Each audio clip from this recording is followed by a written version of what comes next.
day, faith friends! Welcome back to another episode of your Reflect series.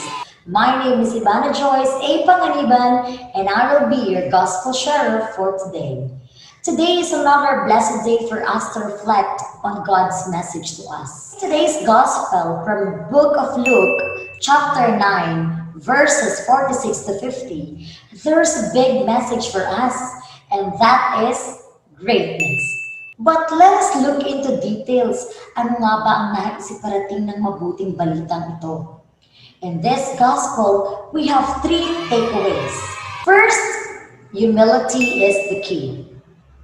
Being a great person has something to do with being humble.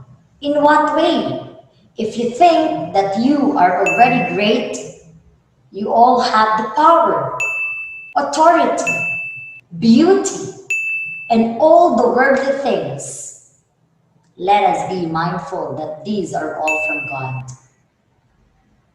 Let us remember to be humble at all times, because believe it or not, di man natin aminin, lahat ng ito ay mawawala at maglalaho. At the end, what will be left is ourselves.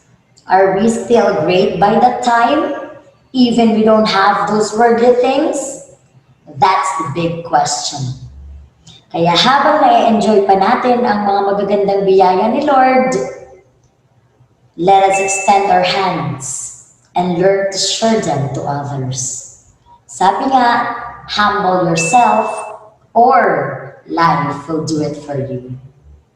Second, God knows the desires of your hearts.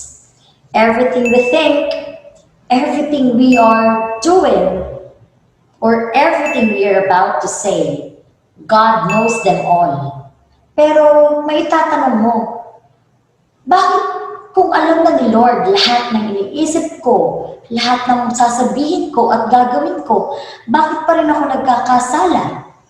It is because God is giving us the free will for us to choose what to say, what to do, and what to think. This free will enable us to choose the right thing. We must ask God, is that what you really want for me? Will you be happy if I do this? Or will this make me a great person to glorify your name? Dear faith friend, God is always with us and will always be with us no matter what. He will guide and protect us in everything we do.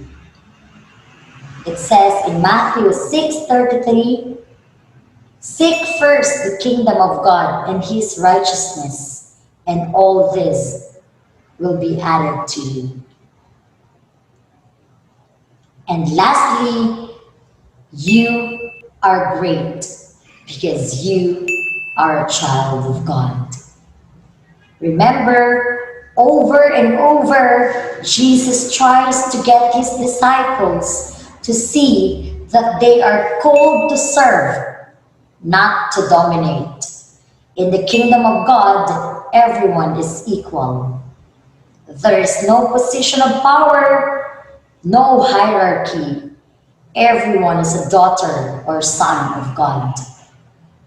You are fully loved by God. So today is the day to declare, I am a great person because I am a child of God. And that is it for my reflection in today's gospel. Sana ay may napulot kang magandang aral sa aking reflection. Remember, a great person deserves a great day. If you like this video, please give a thumbs up. And if you are new to our channel, we are humbly asking you to please subscribe to our YouTube channel, Facebook PH, or download the app at Google Play Store, or sign up to our website, www.faithbook.ph. Thank you and have a great day, everyone. Remember, always God first.